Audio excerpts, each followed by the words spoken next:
Wenig Wasser führt die Elbe zurzeit nicht. Es soll aber entsprechend den Prognosen noch wesentlich mehr werden.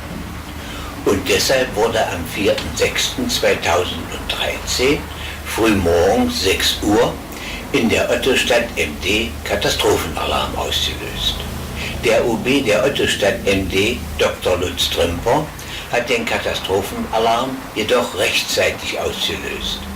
Einige seiner Amtskollegen haben dies, gelinde gesagt, verschlafen. In diesem Video wird nicht gezeigt, welche Überschwemmungsflächen es gab, aus denen ab und zu das Dach eines Hauses herauslugte, sondern nur das Hochwasser in der Stadt Magdeburg, sowie die Anstrengungen der Stadt und der Bürger, um größere Schäden zu minimieren und welche ungewöhnlichen Gedanken es gibt, Hochwasserschäden vorzubeugen und sich einer veränderten Klimasituation anzupassen.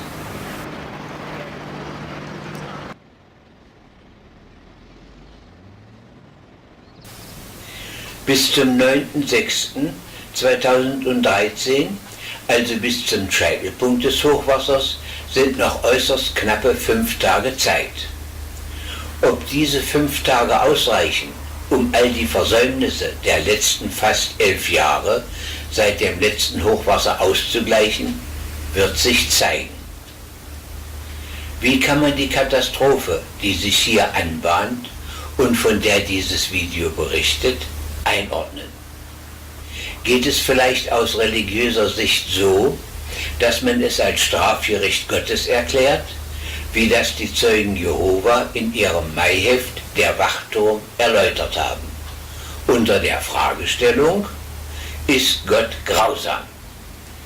Wer nun den Zeugen Jehova nicht gewogen ist, kann in der Bibel noch andere Strafgerichte Gottes durchlesen. Das wohl bekannteste biblische Strafgericht ist doch wohl die Sintflut. Neueste Forschungen lassen die Vermutung zu, dass die Sintflut ein natürlicher Prozess war. Weitere vertiefende Beweise müssen dazu noch gebracht werden. Gemeinsam ist bei allen biblischen Strafgerichten eine gewaltige Anzahl von Menschenopfern und der liebe Gott zeigt sich damit nicht als humaner Herrscher. Ob allerdings die Bibel eine Lösung für alle diejenigen aufzeigt, die bei der Flutkatastrophe des Jahres 2013 Haus, Hof und gar ihre Existenz verloren haben und nur noch das besitzen, was sie auf dem Leibe tragen, soll bezweifelt werden. Es liegt wohl auf der Hand, dass wir mit dieser Lösung aus biblischer Sicht nicht weiterkommen. Wir könnten dann auch noch aus dem Brief eines deutschen Soldaten aus Stalingrad zitieren, der schrieb: Gott, ich habe dich in allen Schützengräben Stalingrads gesucht und dich nicht gefunden. Beide Katastrophen können aber nicht verglichen werden, weil die Katastrophe bei Stalingrad reines Menschenwerk war und Gott damit in keiner Weise, wie mit allen natürlichen Katastrophen, irgendetwas zu tun hatte. Gott wurde damit benutzt, um den Menschen Angst einzuflößen und die Menschen dadurch in eine bestimmte Richtung zu leiten. Somit stellt Gott und die Bibel eindeutig Menschenwerk dar. Und doch wurde von einigen Gesprächspartnern die Existenz Gottes bewiesen, denn während der gesamten Zeit des Hochwassers herrschte im Bereich Magdeburg ganz herrliches Wetter, blauer Himmel und Sonnenschein. Das Video beweist es. Damit war für diese Gesprächspartner das Schwarz-Weiß-Klischee bedient. Satan war der Schuldige an der Katastrophe und der liebe Gott hat das abgemildert und Sonnenschein geschickt. Und damit war der liebe Gott wieder lieb. Oder als zweite Erklärung wären Worte aus dem Zauberlehrling angebracht, der allein im Haus seine noch nicht ausgereiften Kräfte probieren will und nur Unfug mit dem Wasser treibt, bis dann der Herr und Meister kommt und den angerichteten Schaden des Lehrlings beseitigt. Doch wer sollte bei unserem Hochwasser des Jahres 2013 der Lehrling und wer der Herr und Meister sein? Oder drittens wäre dann die weltliche Erklärung, dass eine kurzzeitige Kräfteänderung der Natur oder Klimaänderung, ganz gleich, ob die Klimaänderung durch das Handeln der Menschen begünstigt wurde oder nicht, die Flutkatastrophe hervorgerufen hat, von der in diesem Video berichtet wird. Ihn stört das Hochwasser, das ca. 20 Meter von ihm entfernt ist, überhaupt nicht. Er hat andere Sorgen und Aufgaben. Doch zurück zu unserer Betrachtung der Flutkatastrophe. Zu Anfang der weltlichen Erklärung der Flutkatastrophe soll gleich erwähnt werden, dass trotz immenser materieller Schäden kaum Menschenleben zu beklagen waren. Schon immer gab es in der Geschichte unseres Erdballs und in der Geschichte der Menschheit Katastrophen der verschiedensten Art. Denken wir nur an verheerende Vulkanausbrüche wie der Vesuv, der die Stadt Pompeji samt ihrer Bewohner für mehrere Jahrhunderte unter seiner Asche begrub, oder an Regenfälle mit sintflutartigem Charakter oder orkanartige Stürme. Alle diese Erscheinungen zeigen, dass die Prozesse der Natur die stärkeren sind und der Mensch in seinem Handeln und Tun versuchen muss, sich vor diesen Prozessen zu schützen oder ihnen zu begegnen. Teilweise ist das bei Flutkatastrophen schon gelungen, durch den Bau von Talsperren. Allerdings war die Steuerung der Talsperren nicht immer optimal, sodass die Wassermassen zurückgehalten werden konnten und zu einem späteren Zeitpunkt keine Bedrohung und keinen Schaden mehr anrichten konnten. Die Katastrophe, über die dieses Video berichtet, mag sein, dass sie hervorgerufen wurde durch die Veränderung natürlicher Prozesse, auch durch das Handeln der Menschen begünstigt, denn unser Klima war nie konstant gewesen. Denken wir nur daran, dass in der Eiszeit, als unser Europa mit einer dicken Eisschicht belegt war, es in der gesamten Sahara blühendes Leben gab. Manchmal vollzog sich der Klimawandel über Hunderte von Jahren. Manchmal vollzog er sich innerhalb von Stunden. Denken wir nur an den Kometeneinschlag, der die Herrschaft der Dinosaurier ein unwiederbringliches Ende bereitete. Die ganze Palette der Möglichkeiten des Klimawandels ist in der Geschichte unseres Erdballs ausgeschöpft worden. Dazu ein kleines Beispiel. Die Buche kam erst vor 6000 Jahren wieder in unser Gebiet. Vorher war es ihr hier zu kalt gewesen. Also schon zu der Zeit ein Klimawandel, ohne einen menschlichen Einfluss. Oder ob die Veränderung des Klimas nicht nur als ein rein natürlicher Prozess aufgefasst werden kann, sondern das Handeln der Menschen diesen Prozess beschleunigt hat. Hier gibt es für die Klimaforschung noch Beweise und Erkenntnisse zu erwerben. Der immer dichter werdenden Folge und Menge des Hochwassers muss doch wohl mit anderen Gedanken begegnet werden, um die Menschen vor den Unbilden der stärkeren Natur zu schützen oder ihnen wirkungsvoll zu begegnen.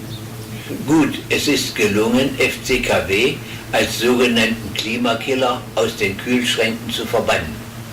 Es ist gelungen, Atomwaffenversuche zu verringern, doch Kriege als größte Klimaschädiger werden immer noch forciert und geführt.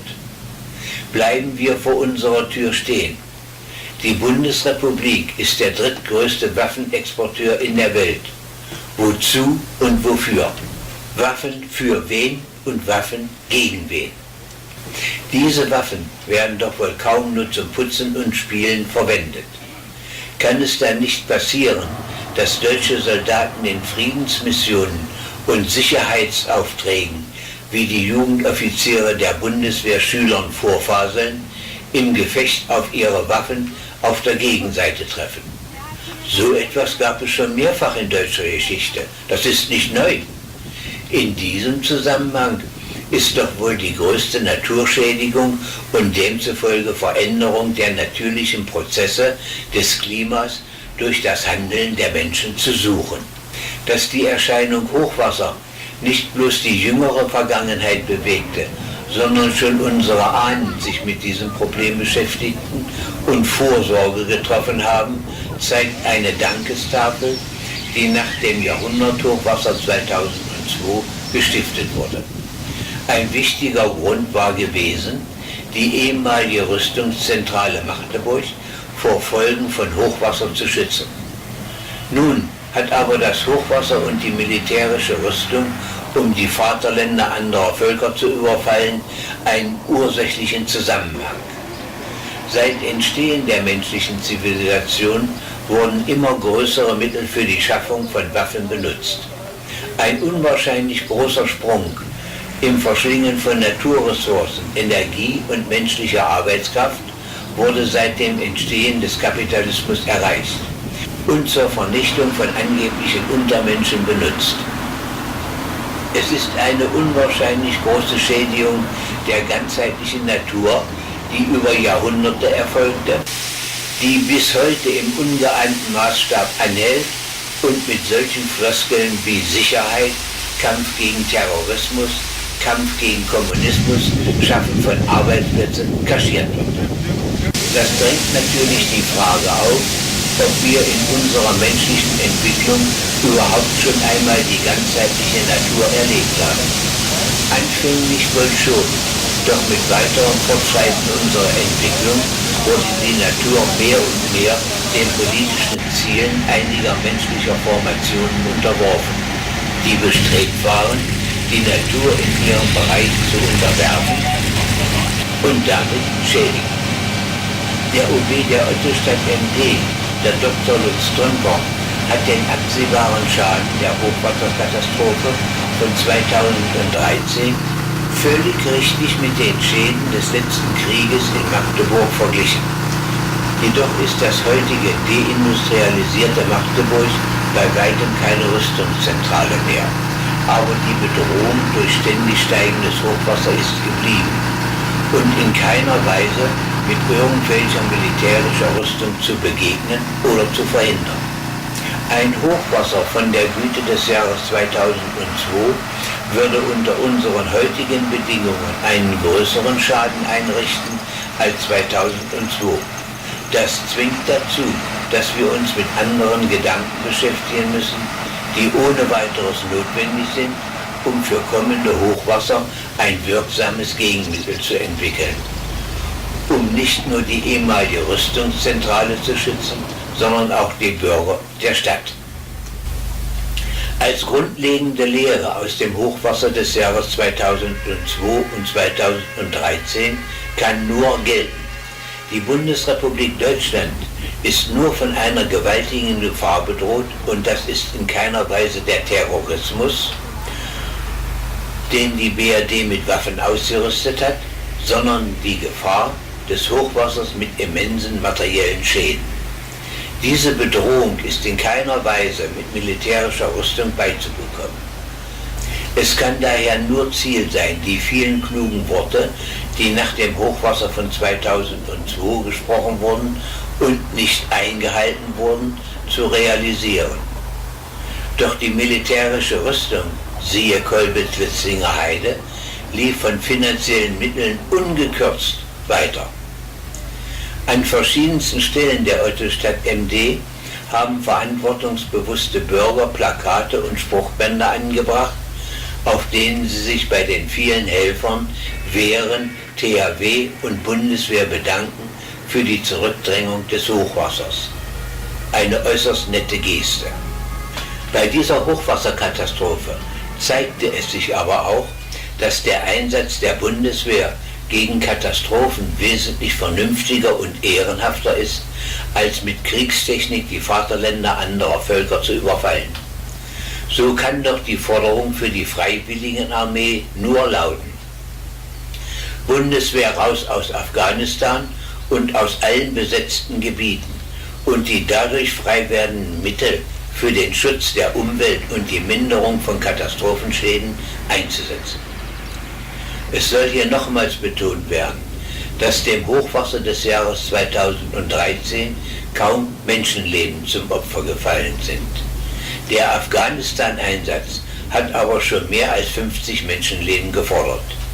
Demzufolge jagen sich auch nicht in diesem Video Superlative wie Jahrhunderthochwasser, Millennium-Hochwasser, so und so viele Bürger wurden evakuiert, so und so viele Dörfer mussten geräumt werden, oder Aussagen in YouTube-Videos wie Behörden keine Ahnung und demzufolge alles falsch gemacht, an Stalinhäusern werden faschistische Zeichen gefunden, Architekturkritik an Stalinhaus und gegenüberliegenden Allee-Center und so weiter und so fort.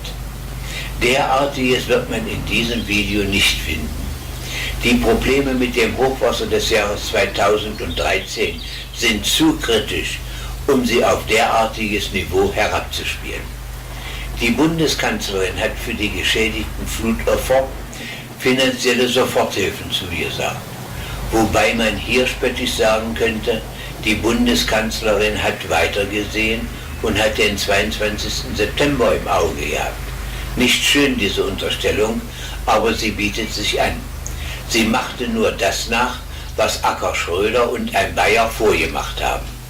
In diesem Video werden Beispiele aufgezeigt, welche Möglichkeiten bestehen, sich vor drohenden Naturkatastrophen zu schützen, ganz gleich, ob ein Naturklimawandel vorliegt, der durch das Handeln der Menschen begünstigt wurde oder nicht. Viele gute Gedanken und Lehren aus dem Hochwasser des Jahres 2002 wurden zwar ausgesprochen, aber nicht realisiert. Sieht man sich die Gründe an, weshalb Schutzmaßnahmen nicht realisiert wurden, selbst Bürgerbegehren gegen den Bau von Schutzmaßnahmen wurden durchgeführt, so zieht sich wie ein roter Faden durch die Begründungen, woher können die finanziellen Mittel genommen werden, um dem kommenden Hochwasser Paroli zu bieten. Freilich soll jetzt in diesem Video kein Horrorszenario aufgezeigt werden. Die Schreckensszenarien wollen wir lieber den Herstellern solcher DVDs überlassen, deren Produkte in russischen Klöstern kursieren und auf visuelle Weise eine Springflut zeigen, die eine Stadt und deren Menschen als Strafe Gottes vernichtet. Das hört hier nicht her. Jedoch könnte es ohne weiteres sein, dass die diesjährige Flutkatastrophe, die die Elbe und die Donau betroffen hat, ohne weiteres noch zeitgleich den Rhein und die Oder sowie die Mosel betreffen könnte. Bisher war es glücklicherweise so gewesen, dass je nach Einzugsgebiet der Flüsse entweder Rhein und Mosel oder Elbe und Oder oder nur die Oder betroffen waren. Es liegt dann als erstes sofort auf der Hand, dass die saarländischen Wehren, die in diesem Jahr Magdeburg gegen das Hochwasser zur Seite standen, zu Hause alle Hände voll zu tun hätten. Was wäre dann zu machen? Wie und mit welchen Maßnahmen und woher die finanziellen Mittel genommen werden sollen, die Schäden einer solchen Katastrophe zu beseitigen? Was will dann der MP Sachsen-Anhalt, der Dr. Rainer Hasselhoff, machen? Er hatte doch nicht gerade eine glückliche Hand bewiesen, als er sich eine Demonstration von mehreren 10.000 Magdeburger Bürgern organisiert hat, obwohl er vorneweg seiner Wirtschafts- und Wissenschaftsministerin per Handyanruf gekündigt hatte. Was will der MP tun, obwohl er dem 8 Milliarden Paket im Bundesrat zugestimmt hatte, wenn beispielsweise 2019 wieder solch eine Hochwasserflut von der Güte des Jahres 2002 ins Haus steht? Ob die Überlegungen des MP Sachsen-Anhalt bis dahin gereicht haben? Hat er doch Zeit dazu, den Milliardenkredit bis 2030 zurückzuzahlen. Eine glückliche Lösung mit sehr schnellem Geld und noch schneller als beim Hausbau hätte er, wenn er in der Kolbitz-Letzinger Heide das Rüstungszentrum auflöst, in dem der Häuserkampf gegen uns geübt wird. 800 Millionen Euro würden sofort in seiner Kasse klimpern. Das Wichtigste aber, und das soll nicht vergessen werden, die Kolbitz-Letzinger Heide wäre dann sofort bereit, einen Großteil des Hochwassers aufzunehmen und manche Orte an der Elbe würden nicht in der Größenordnung wie geschehen überflutet werden. Mit den gewonnenen 800 Millionen Euro könnte sofort der Hochwasserschaden des Jahres 2013 reguliert werden, bzw. Hochwasserschutz für die kommenden Jahre gebaut werden. Geldmangel wäre dann keine Ausrede mehr. Hier zeigt sich vielleicht doch ein Zusammenhang zwischen Rüstung und Natur, indem die militärische Rüstung die Natur schädigt und dadurch den Unbill der Natur Tür und Tor öffnet. Wer hätte im Jahre 2002 im August gedacht, dass fast 11 Jahre später das Wasser in der Elbe noch höher steht? Das wäre doch wohl als böse Unkenrufe zurückgewiesen worden. Die Natur ist die Stärkere und demzufolge müssen wir der stärkeren Natur Rechnung tragen und uns auf künftigen Unbill der Natur vorbereiten und nicht Geldmangel vorschieben, weil das Geld für militärische Rüstung verbraucht wurde, um den Vaterländern anderer Völker unsere Lebensvorstellungen aufzunötigen. Eine weitere Möglichkeit, finanzielle Mittel für den Katastrophenschutz bereitzustellen, wäre eine geschichtlich gesehen längst überflüssige Entscheidung. Jedoch sollte bei dieser Entscheidung mit Fingerspitzengefühl gehandelt werden. Denn es haben sich freundschaftliche Beziehungen nicht weniger deutscher Bürger zu amerikanischen Besatzungssoldaten herausgebildet. Teilweise kam dieses Verhältnis zum Ausdruck, als sich Obama und Merkel bei dem letzten Besuch des USA-Präsidenten in Berlin begrüßten. Oder war das nur für die Kamera gedacht? Die amerikanischen und andere Besatzungstruppen haben schon lange nichts mehr in Deutschland verloren. Der Abzug der sowjetischen Truppen wurde mit 7 Milliarden D-Mark erkauft. Die Amerikaner haben Deutschland im Irakkrieg als Flugzeugträger benutzt. Es ist nicht vergessen, dass amerikanische Flugzeuge von deutschen Flugplätzen ihre Truppen im Irak versorgt haben. Laut Grundgesetz ist aber die Vorbereitung, Unterstützung und Durchführung eines militärischen Überfalls auf die Vaterländer anderer Völker verboten. Für beide Seiten, für die amerikanische sowohl auch für die deutsche Seite, wäre der Abzug amerikanischer Truppen aus Deutschland vorteilhaft. Eine bedeutende Senkung der Kriegsgefahr wäre zu verzeichnen. Für die amerikanische Seite würden zusätzliche Kräfte für die Beseitigung von Tornadoschäden von Vorteil, aber auch der Kriegsschäden von Kriegen, die die Amerikaner in den letzten 50 Jahren angezettelt haben. Und für die deutsche Seite würden zusätzliche Mittel und Kräfte für den Katastrophenschutz vorhanden sein. Am Ende dieses Videos bleiben die Fragen: Bereitet das Klima eine immer dichter werdende Folge von Hochwassern vor? Bleibt die Menge des Hochwassers konstant oder wird es mehr? Wie können wir uns und mit welchen Mitteln vor höheren Hochwasser schützen? Welche finanziellen Mittel müssen bereitgestellt werden und woher? Die einzigste Bedrohung der Bundesrepublik Deutschland stellt der Klimawandel dar. Und diesem ist mit militärischer Rüstung nicht beizukommen. Es ist günstig, die Bundeswehr aus allen besetzten Vaterländern anderer Völker und Gebieten zurückzuziehen. Es wäre schade, wenn die jetzt geäußerten Meinungen und Gedanken in 1-2 Jahren an Geldmangel wie nach dem Hochwasser des Jahres 2002 vergessen gemacht werden. Die Bundesrepublik Deutschland wird von niemandem in der Welt bedroht. Es ist aber auch nicht abzusehen, dass es in den nächsten 10-20 Jahren irgendwer ein Potenzial schaffen könnte, um die Bundesrepublik zu bedrohen. Nur die Bundesrepublik Deutschland bedroht die Vaterländer anderer Völker und Gebiete.